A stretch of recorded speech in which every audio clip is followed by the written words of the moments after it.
തുടർച്ചയായി 2 തവണ MLA-മാരായവരെ വീണ്ടും മത്സരിപ്പിക്കേണ്ടതില്ലെന്ന തീരുമാനം CPIM തിരുത്തുമെന്ന വാർത്തകളാണ് പുറത്തുവരുന്നത്. നമ്മൾ കണ്ടല്ലോ അത്. ഭരണ തുടർച്ച ഇല്ലാതാക്കുമെന്ന വിലയിരുത്തലാണ് അത്തരമൊരു ആലോചനയിലേക്ക് പാർട്ടി എത്തിയത്. 2 ടേം എന്ന നിബന്ധന കർശനമായി നടപ്പിലാക്കാൻ ഈ സമ്മേളനം തീരുമാനമെടുക്കുകയാണെങ്കിൽ മുഖ്യമന്ത്രി പിണറായി വിജയനും മന്ത്രിമാരും അടക്കം 25 പേർക്ക് ഈ 2026 തെരഞ്ഞെടുപ്പിൽ മത്സരിക്കാൻ കഴിയില്ല.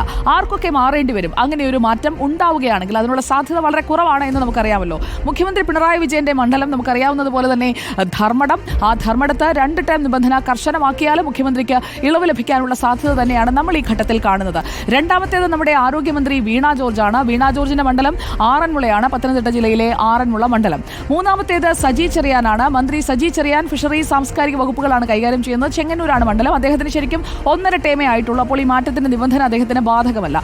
അടുത്തത് OR കേളുവാണ്. പട്ടികജാതി പട്ടികവർഗ വകുപ്പുകൾ കൈകാര്യം ചെയ്യുന്ന മാനന്തവാടിയിൽ നിന്നുള്ള അംഗമാണ്. അദ്ദേഹം മന്ത്രിസ്ഥാനത്തേക്ക് അടുത്തിടെ എത്തിയതും അറിയാമല്ലോ. അടുത്തത് നമ്മുടെ സ്പീക്കറാണ്. സ്പീക്കർ AN ഷംസീർ തലശ്ശേരിയിൽ നിന്നുള്ള അംഗമാണ്. സ്പീക്കറെയും ഒരു തവണ കൂടി, കാരണം അവിടെയൊക്കെ വളരെ പോപ്പുലറാണ്, അവിടെ ആ തലശ്ശേരി മണ്ഡലത്തിൽ മറ്റൊരാളെ ഷംസീറിനെ മാറ്റി നിർത്തിക്കൊണ്ട് പരിഗണിക്കാൻ കഴിയില്ല എന്ന് പാർട്ടിക്കും അറിയാം.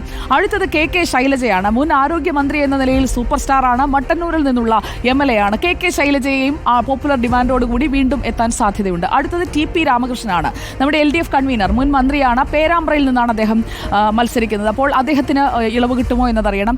മറ്റൊന്ന് AC മൊയ്തീനാണ്. മുൻ മന്ത്രി, കുന്നംകുളത്ത് നിന്നുള്ള MLA ആണ്. സമീപകാല വിവാദങ്ങളുടെയൊക്കെ പശ്ചാത്തലത്തിൽ അദ്ദേഹത്തിന് ഇനി ഒരു ടൈം കിട്ടുമോ എന്നുള്ളത് കണ്ടെന്ന് തന്നെ അറിയണം. അടുത്തത് M മണിയാണ്. മുൻ വൈദ്യുതി മന്ത്രി. അദ്ദേഹം ഉടുമ്പൻ ചോലയ മണ്ഡലത്തെയാണ് നിയമസഭയിൽ പ്രതിനിധീകരിക്കുന്നത്. മറ്റൊന്ന് കടകംപള്ളി സുരേന്ദ്രനാണ്. മുൻ മന്ത്രിയാണ്. കഴക്കൂട്ടത്ത് നിന്ന് കടകംപള്ളി സുരേന്ദ്രൻ മാറിയാൽ ആ സീറ്റ് BJP കൊണ്ടുപോകുമോ എന്ന ആശങ്കയുള്ളതിനാൽ അദ്ദേഹത്തെയും മാറ്റാനുള്ള സാധ്യത കുറവാണ്. പക്ഷേ 2 ടേം നിബന്ധന അത് കർശനമായി നടപ്പിലാക്കാൻ തീരുമാനിച്ചാൽ M മുകേഷും U പ്രതിഭയും ഉൾപ്പെടെ 17 MLA-മാർക്കും ഈ മന്ത്രിമാരെ ഒക്കെ കൂടാതെ അടുത്ത നിയമസഭാ തെരഞ്ഞെടുപ്പിൽ മത്സരിക്കാൻ കഴിയില്ല എന്നതാണ് നമ്മുടെ മുന്നിലുള്ള സാഹചര്യം.